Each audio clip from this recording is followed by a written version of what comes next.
How's it going, everybody? Bryan Alvarez here on Wrestling Observer Live. We are here every day, Monday through Friday, noon Pacific, 3 Eastern, Sunday, 3 Pacific, 6 Eastern, Saturday mornings with Jim Valley, 10 a.m. Pacific, 1 Eastern, Sundays with Andrew Zarian. And it is Thursday here on the show. You know what that means? Got a lot to talk about. Last night was Dynamite. Thought it was a very good show. They are heading towards Grand Slam on Wednesday. We got 6 matches announced for Grand Slam. We actually got a lot of matches for a lot of shows coming up. Maybe we'll do some of those here today on the show, talk about what's upcoming. And, of course, I was not here yesterday. I could talk about NXT if we want to. All else fails, tonight it is the Bryan and Vinny Show, and we will be running down all of NXT and Dynamite. Great. In great detail. And also tonight, it is the return of After Dark Radio. It will be up at some point today for subscribers to audio and video. It's not going to be live, this particular show, but we'll talk about what's going on with the show on the show. I'm sure it will evolve greatly over the next several months and years. We got all the news for today, the ratings for the last couple of days, lots of shows. Jim Ross returning for Grand Slam. An excellent post by Adam Pearce on Twitter involving something that happened on Raw. We have the full Dynamite recap. We could talk about NXT as noted and plenty more. If you want to text us here today, 425-780-7566. That is 425-780-7566. F4WOnline@gmail.com. F4W Online, Threads, Instagram, and Cameo. At Bryan Alvarez on Twitter and X. And in the final segment of the show, main event, Rich Maxwell is going to be on the show. Got a big match coming up this weekend, trained by our own Lance Storm. Got a lot to talk to him about. Thursdays will be interview day here on this program. Back in a moment, Observer Live.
Back in the show, Bryan Alvarez here, Wrestling Observer Live.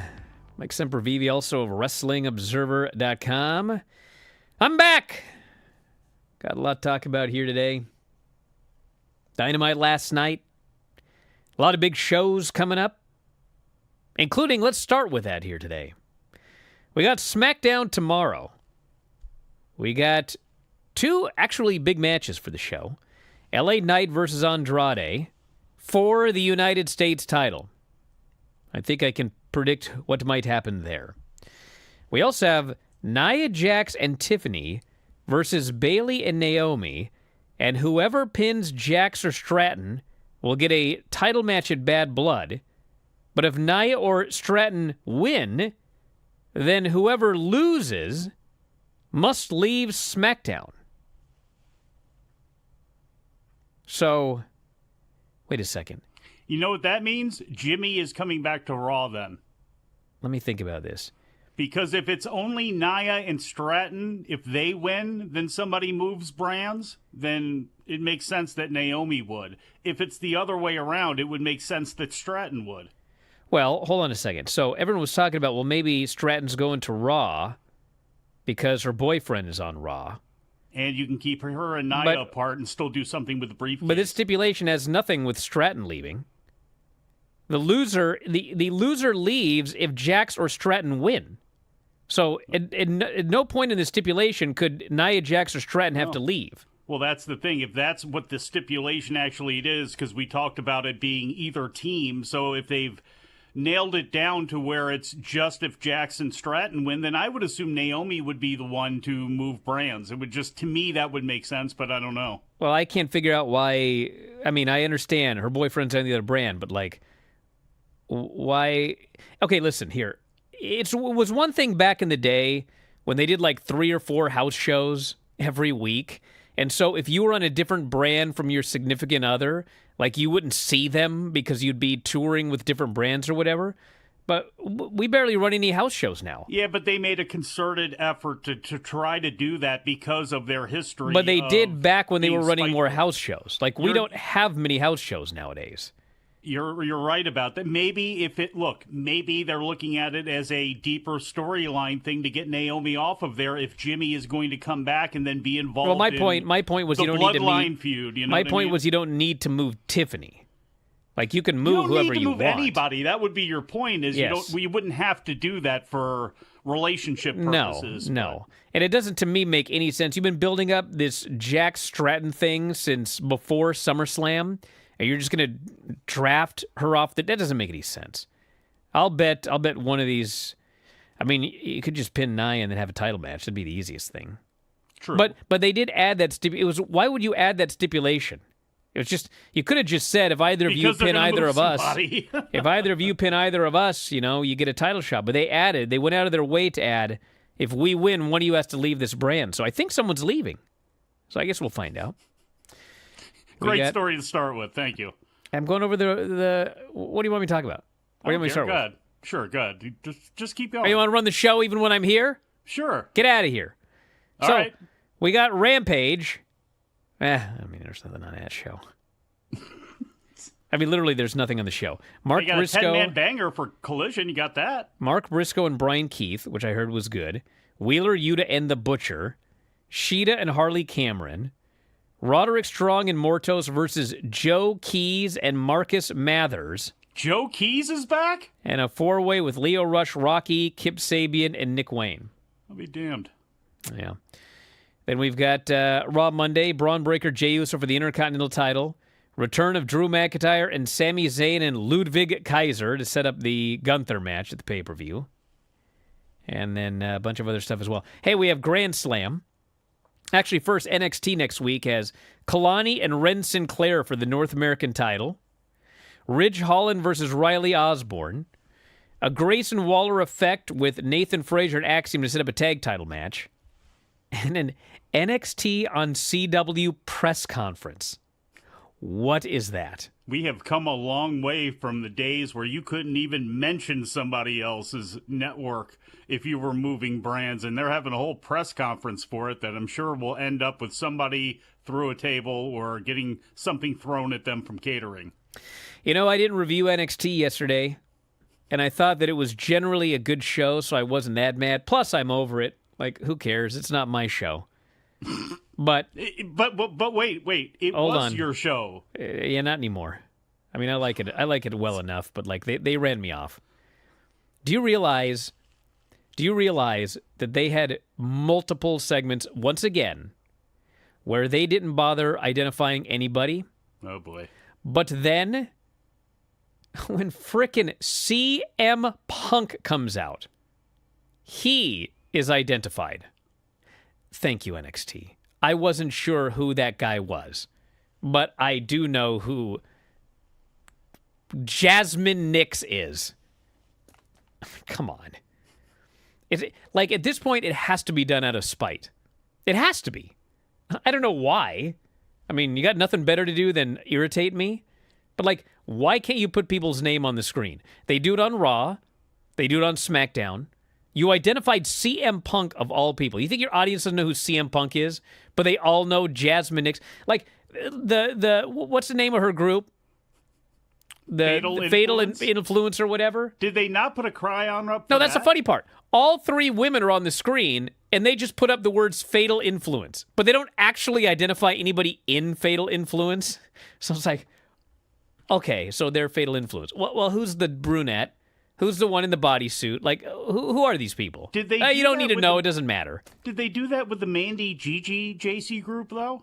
I don't remember, dude. I don't remember. I just know I watched the show now. It bothers you now. Well, it's just like, I don't even care that much. Like, I know mostly who everybody is, but you're going to CW. You're going to do this on CW? You're gonna open it up to a new audience and, like, just not identify people? Is that what you're going to do? Because no one's going to get over. You know what I'm saying?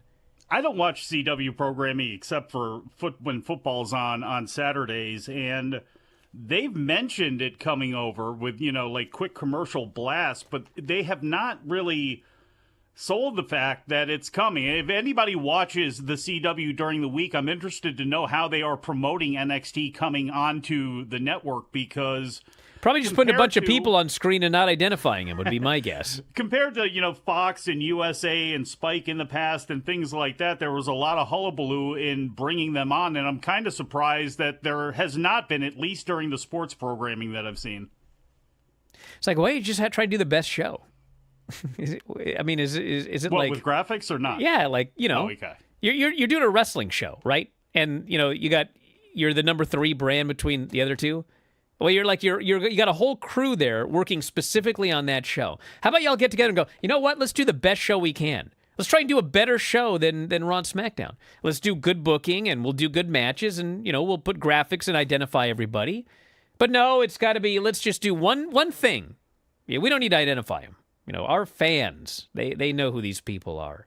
We don't need to tell anyone. We have no new people watching ever. So let's just stick with the people we've got. And away we go. Anyway, Grand Slam. Jon Moxley and Darby for the world title shot. Young Bucks versus Ospreay and Fletcher. Mariah May versus Yuka Sakazaki. Claudio, Pac, and Wheeler against we don't know. And Hook versus Roderick Strong. So here's the thing with this show. I could go on for an hour on this one. They're at, I think, 5,000 tickets. Okay? In Arthur Ashe Stadium. They've added about, 800 tickets in the last week. 800 in the last week. They're at 5,000. It's like, should the idea be, let's try to sell some tickets? Well, they're still pushing that Bryan Danielson and Nigel might not take place. Wednesday was the go-home show, and they still haven't told you that the match is on. So, like, if you're on the fence about buying tickets, it's like, should I buy tickets or not? I don't know if the match is on. They did not tell you that. They did not tell you on the go-home show that Mariah May is defending against Yuka Sakazaki. They alerted us on Twitter. And we have no idea who Claudio, Pac, and Wheeler are facing. So anyway, we're stuck at 5,000. Back in a moment, Observer Live.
Back in the show, Bryan Alvarez here, Wrestling Observer Live.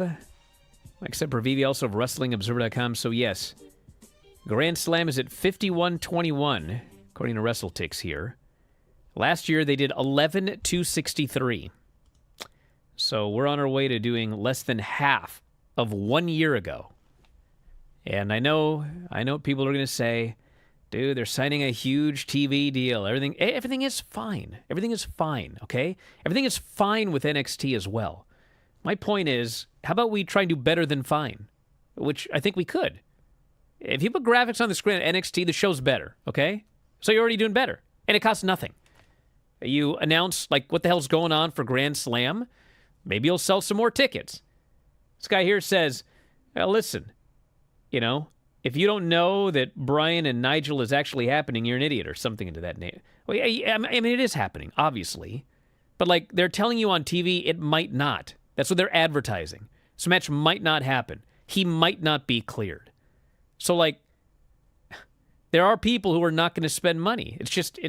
I had a guy on Twitter the other day. He DM'd me, and he goes, I haven't been watching, but, like, is Bryan and Darby still the title match for the show? And I said, actually, no, they changed it. Moxley and Darby are fighting for a title shot, and Bryan is facing Nigel non-title.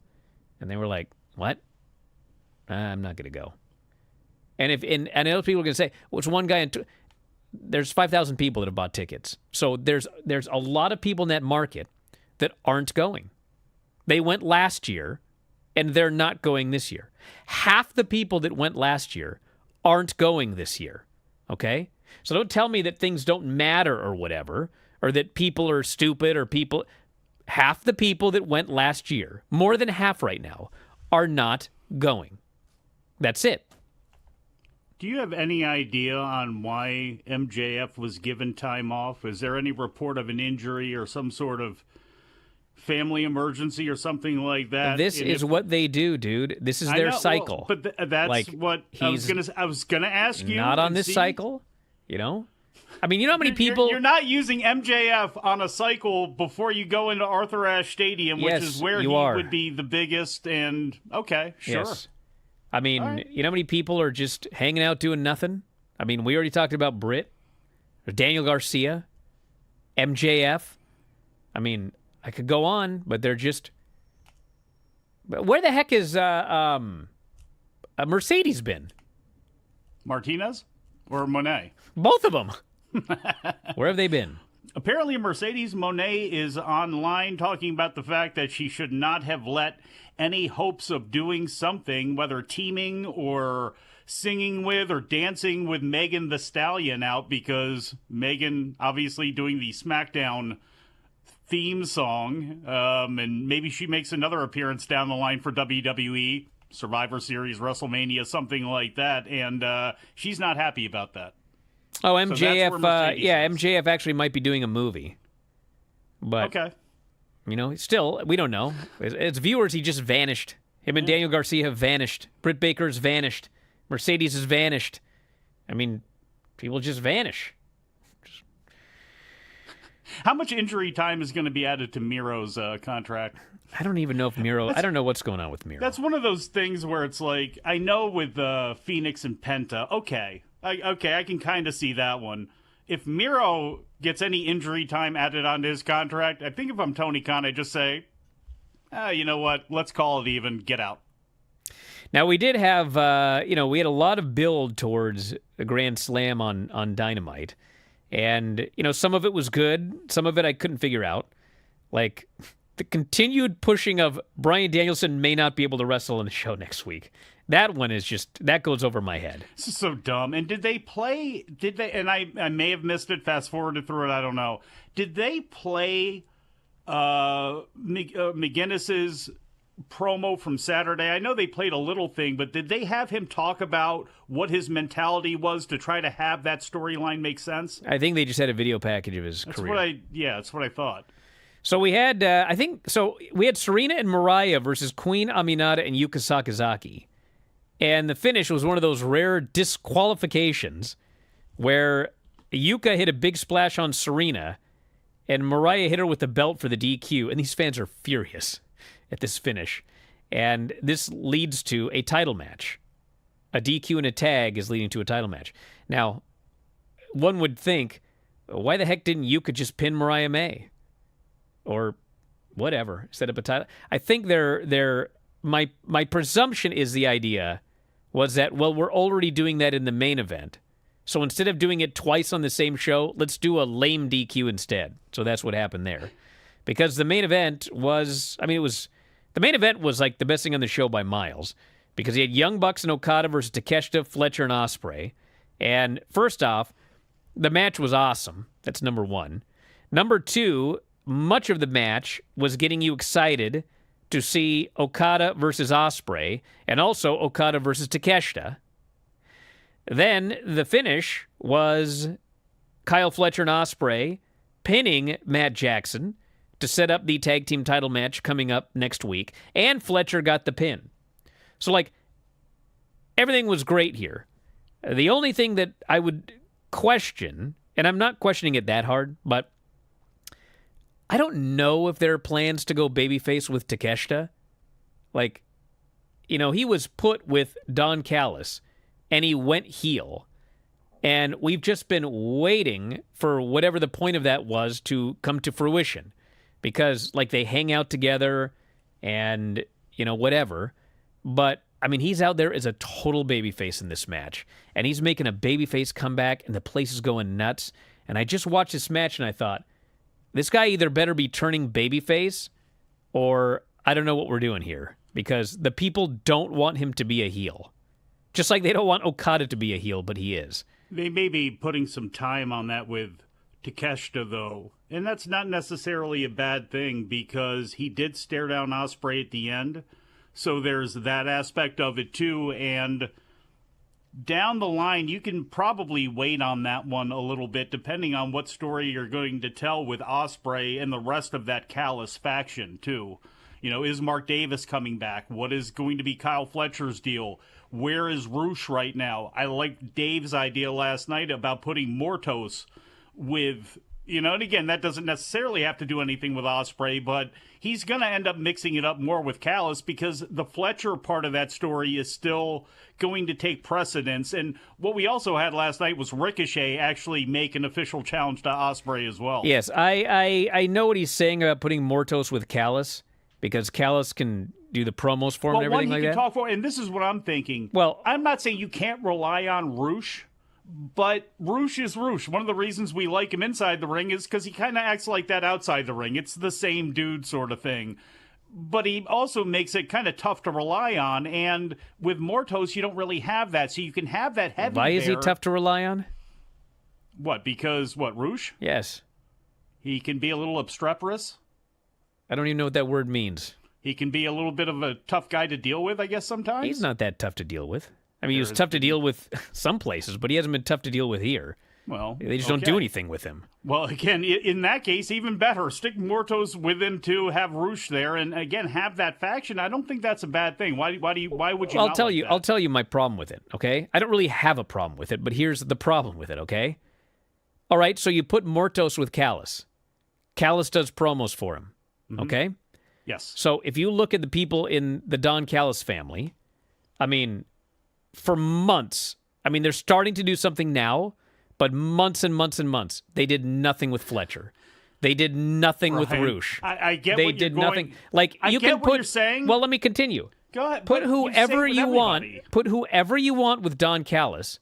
But then you got to do something with the Don Callis family. That's everybody. That's the entire show. You could say that about literally everything. I know. That So my point is, it doesn't do any good to put Mortos with Don Callis if, Don Callis is just a guy that every now and then comes out and does commentary, and every now and then he does a promo and gets booed, and his guys go in and lose. Are we going to do something with the Don Callis family or what? I don't know. This guy's the hottest heel you've got in the company, and, he doesn't do anything. Right? Brian, I know we're dealing with hypotheticals here, as far as that goes, but you've said it. Everybody has said it. When it comes, Jon Moxley said it last night when he was talking to Private Party. You're in the same spot that you were 5 years ago, and I'm not sold on the Moxley storyline. Swerve's gone, MJF is gone, Garcia's disappeared, Tony Storm has disappeared. I mean, so it's like you can say the same thing with almost everybody that they have. You know, people are talking about, oh man, they're going to do something with Danny Garcia. They seem to be doing something now with Wheeler Yuta to break him out of the pack. You know who the other person was that came in with them? It was Lee Moriarty. What happened to Lee Moriarty? They put him with a group and nothing ended up happening. I get what you're saying, but in a right world, in a smart world, yes, he needs somebody to speak for him. Him as a heavy for Don Callis, beating up small dudes, having good matches with smaller dudes, but then losing to the top tier guys. I mean, that's what this guy should be doing. He's incredibly impressive. So, yes, in a perfect world, I'd stick him with Callis and then make him something. And we had Pac and Claudio issuing a challenge telling Yuta that he better be ready to be there next week. Yuta said he would. They set up a feud with Private Party, and no, they didn't. Poor what's his face? Not Hologram Commander, and then they murdered him. Man who got choked out by Marina Shafir. Yes, we're going in next week, and we have no idea who's the trio titles match. But you know what I know? I know that coming up after the break, the main event, Rich Maxwell is going to be on the show. So back in a moment, Observer Live. We did, in fact, by popular demand, watch Ready to Rumble. The champion is some fat loser. Yeah, he's a completely talentless, no athletic ability, can't wrestle, broke bum that walked out on his wife and kid. But he was over. He's the world champion. He and was. In the movie, the well, yeah, but that's a microcosm of wrestling, sadly. Yes. He feels so bad about drinking this entire slushy that cost $1.26, and he sticks his finger in his asshole and walks up to the clerk. Lancey Lance is dying. How could the movie be so bad? I'm not going to fault the man for that, of all the things in the movie. I thought for sure you were going to say you'd done this before. There's a reason I'm not going to fault the man for that. I just think with all the porta potties and farting in this, that I think Vince McMahon was a secret producer on this film. Had to have been. So then we get the Shermanator. He's playing a WCW arcade game. He uses some internet sleuthing to find the personal information of Jimmy King. He's searching the internet. Can find out anything on here. This movie was so antiquated. Every Nitro Girl is in a Nitro Girl outfit, except for this girl. They had her dance in something totally different. Brian, like the captain. So we're so stupid. I got it. Captain yes, Stabbin? If you're watching this film, you're that stupid. I'm sorry. But I was also insulted by the fact they hired Michael Buffer to announce the Royal Bash, the fake-ass Royal Bash. $24 million budget. Wow. And probably $500,000 of that went to Michael Buffer. It made 12. You know, we should mention this cage match is the triple-decker Cage of Doom. Everybody buried it. It was horrible. Everybody hated it. And so they decided to make a movie. And what is the final battle? It's another goddamn triple-decker cage match.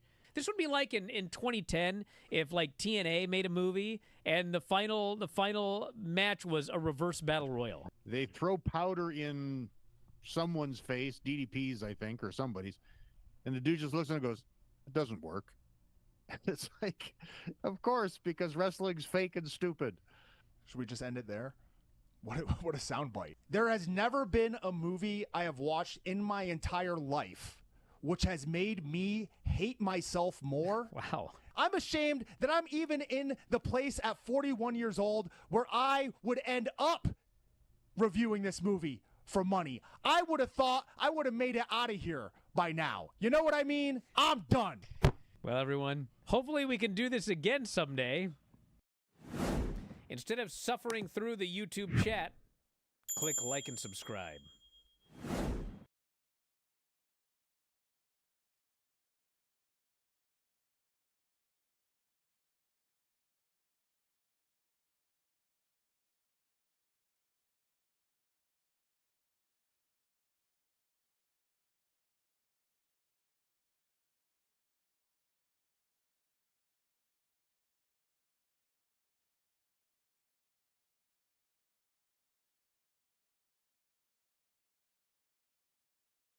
By the show, Bryan Alvarez here, Wrestling Observer Live. Mike Sempervive, also of WrestlingObserver.com. Very happy to be joined today. I screwed this up, Rich. You there? Yep, I heard you. It's not the main event. It's the main feature. Rich Maxwell. Feature. Yes. That is correct. I am the producer. I am the director. I am the star. I am the main feature of wrestling. Rich Maxwell. My question is, though, I mean, you mentioned all those things that you did, but are you your own hairstylist? Because I've heard you got the best hair in the biz. You've heard correctly. I do my own styling, conditioning, and I do it all. I do indeed have the best hair in the business. And Bryan, to be fair, while you may have mixed up the moniker, typically I'm usually in the main event anyway. That's true. So they both work. That's true. Do you know? I know some people will find this hard to believe looking at me, but I have also cut my own hair for the last decade. I am my own stylist. Yeah, it's incredible. With a blindfold on, or it's what? It's incredible. How dare you? How dare you? Do you know, once I was talking to Buddy Wayne, and he had this barber by his house that cut his hair for $5, and I said, hey, do you know where I can get a $5 haircut? And he looks at me and goes, looks like you already got one. Put one over on me there. I've heard the old joke of, it looks like you used a pencil sharpener to cut your hair. Yes, basically, yes. Now, it's funny that you're the main feature, okay? Because I was just on Tuesday talking about how we're watching all of the old primetime wrestling shows, and they're horrible. The matches are atrocious, okay? Right. But Gorilla and Bobby are great. But then at the end of the show, they always have the big match, and they always call it the feature matchup. They don't call it the main event. It's the feature matchup. Right. So I guess that's actually more important than the main event sometimes. Yeah, sometimes. I like to hearken it back to, when you'd watch HBO or whatever, a movie would come on and, the big MGM thing would come on, and now our feature presentation. Exactly. The feature presentation. Now, you broke into this business. I don't know if you broke into this business, but you were trained by Lance. Yes, that is correct. I was originally trained by Lance, and then you guys have actually talked about me on your show before, not for good reason. I'm one of the unfortunate ones that suffered an injury during training with Lance, so he'll have that to remember forever. What happened? He shot on you, didn't he? Yeah, no, it got me in that half crab, and I couldn't get out, pop my knee. Oh God. No, I'm just kidding. No, it was even more embarrassing than that. It was just, the dreaded 5x5 cardio drill. I was just doing it up and over, and I tore my ACL, non-contact. Oh. Yep, super embarrassing. Well, I mean, you could say it's embarrassing, but I mean that happens all the time. I mean, right? Yep. Yeah. If you got signed to NXT, you'd probably have 2 ACL surgeries by now. Yeah, but the worst part, it was the week right before we started doing actual matches and stuff, so I never got to actually have my match with Lance. Oh man, that was the main event. For those that don't remember, Lance had the Storm Wrestling Academy, and you would have it was a 12-week session or something like that, and he had the place on his property where did you stay at the house there? I didn't stay at his house, but he hooked me up with someone that, he had a bunch of friends and connections of people that would rent out rooms and stuff. So. Yeah. So you do the 12-week session, and then the big main event was you'd get to have a featured presentation with Lance Storm himself, and he'd get in there and you guys would do a match together. And God, you missed out on that, huh? Yeah, I sure did. But fortunately for me, and I think I've redeemed myself somewhat, we've stayed in touch, and he's watched a good majority of my matches and helped me a lot along the way over the years. So that's nice. What do you feel that you still need to work on? Getting over. That's as far as I think as far as the feature presentation, I think I'm pretty well wrapped up. I just think I need to get more eyes on me and just keep grinding and keep working. Well, off the air, I'll tell you a story that might make you feel a little bit better. Oh, I got a good one for you, too. Okay, make sure you remind me during the break, okay? So, yep. Yes, you got a match coming up. Brian Myers. Sure. It Yes, is sir. September 21st. It is this is the undisputed Premier Wrestling Territory Championship. Almost as Yes. prestigious as the ICWA Texarkana television title. But the belt itself here, it's the big gold belt, it looks like. Yeah, it's the debut show for the new company here. It's going to be the title match for the first ever champion. It will be myself and the most professional wrestler, Brian Myers, who I will say on his own does have a pretty okay head of hair himself. Yeah, it's not too bad, honestly. I mean, Not terrible. yeah, I just see the headband on you, so I can't compare like the hairline here. But he's got a hell of a head of hair right there. We don't need to get in semantics here. Okay. You know? Okay. Now, this is at the Colfax Mingo High School in Colfax, Iowa. Who's the promoter of this place, this operation? This Pinky is George. David C. Anderson.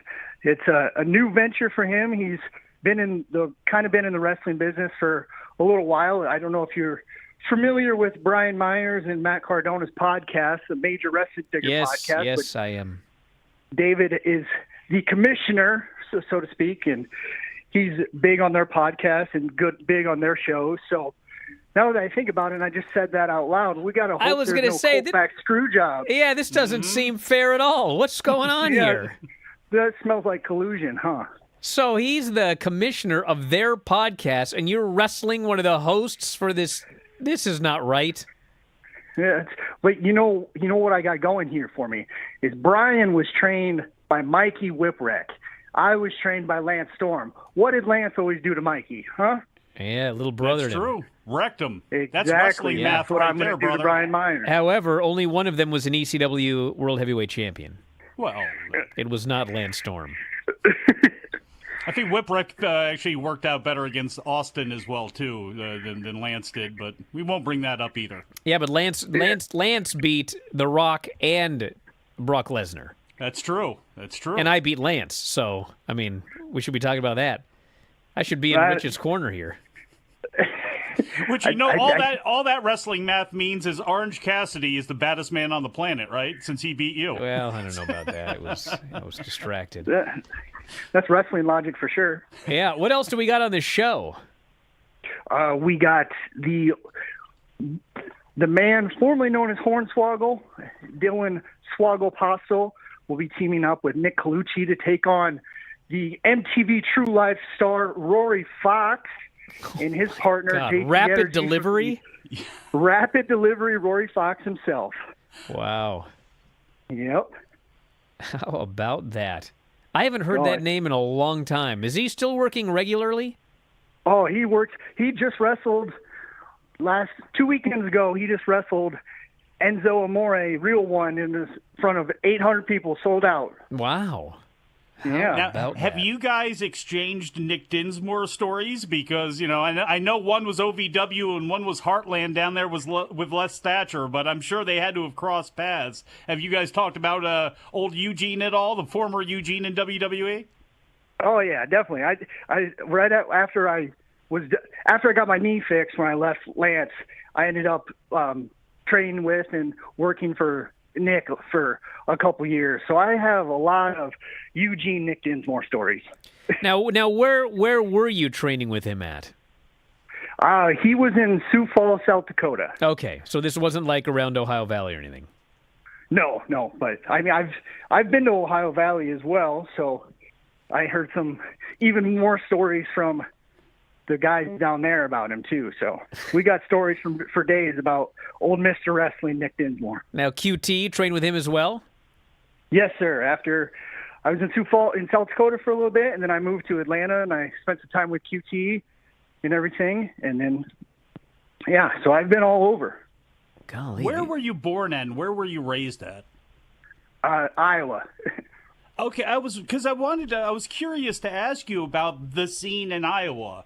into the scene in the Midwest, because some people know about Seth Rollins' school out there, but because of Chicago, because of Dallas now and in Texas, there seem to be spots that are a little bit hotter than others. And a lot of times the middle of Canada, straight down through until you hit Texas, kind of gets forgotten about. What is the scene like out there? And where are some of the places that you're trying to gain experience and ply your trade out there? Yeah, I mean, it's the Midwest. There's a lot of places that are running great shows and do great numbers and good crowds and all over the Midwest. Like you said, Chicago kind of gets, the praise just because it's Chicago. But there's, like I said, a couple weeks ago, it was just in Ottumwa, Iowa, Bridge City Slam for Central Empire Wrestling.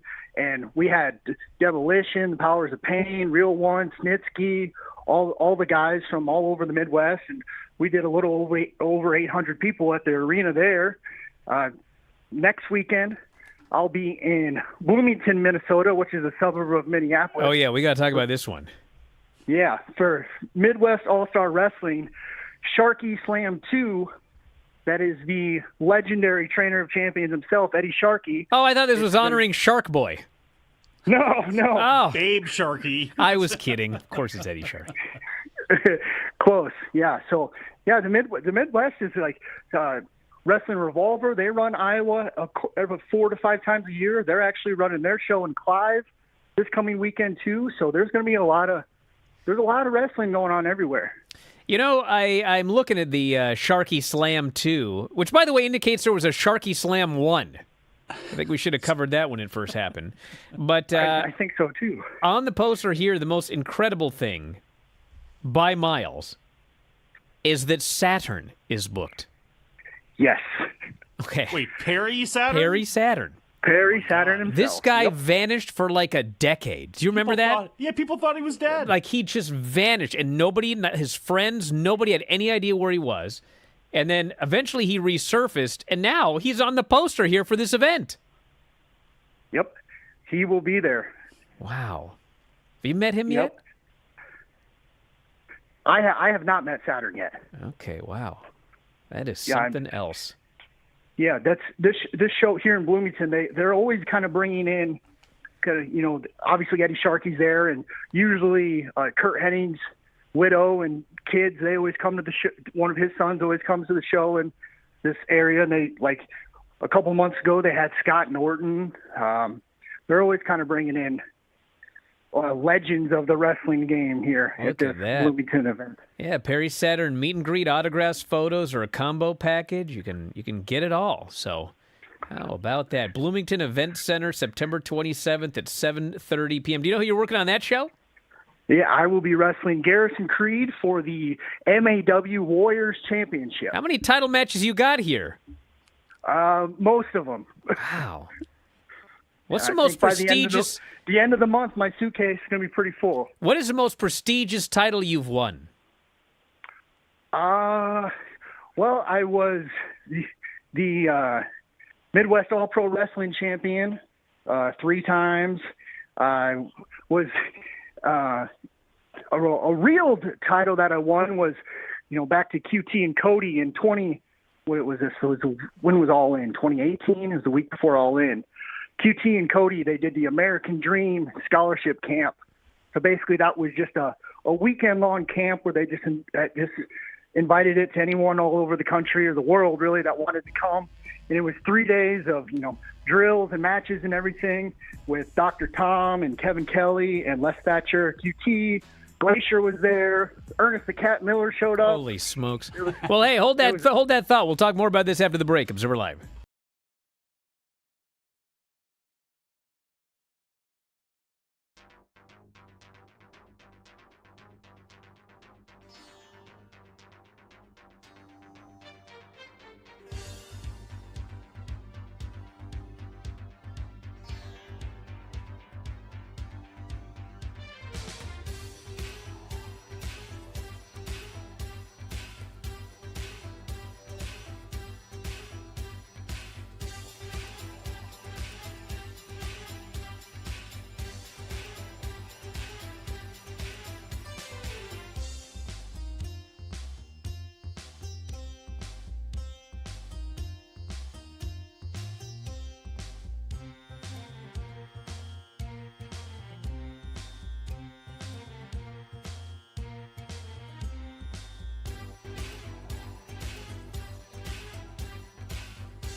Back in the show with the main feature, Rich Maxwell joining us here today. 2 big shows coming up over the next couple of weekends, including Saturday, September 21st, Colfax Mingo High School in Colfax, Iowa.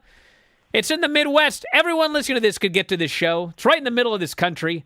Undisputed Premier Wrestling Territory Championship on the line. Rich Maxwell versus Brian Myers. The Colfax Screwjob may be coming. Let's get some plugs in here, Rich. Yeah, like you said, there's Colfax Mingo this weekend. Next weekend, Midwest All-Star Wrestling in Bloomington, Minnesota.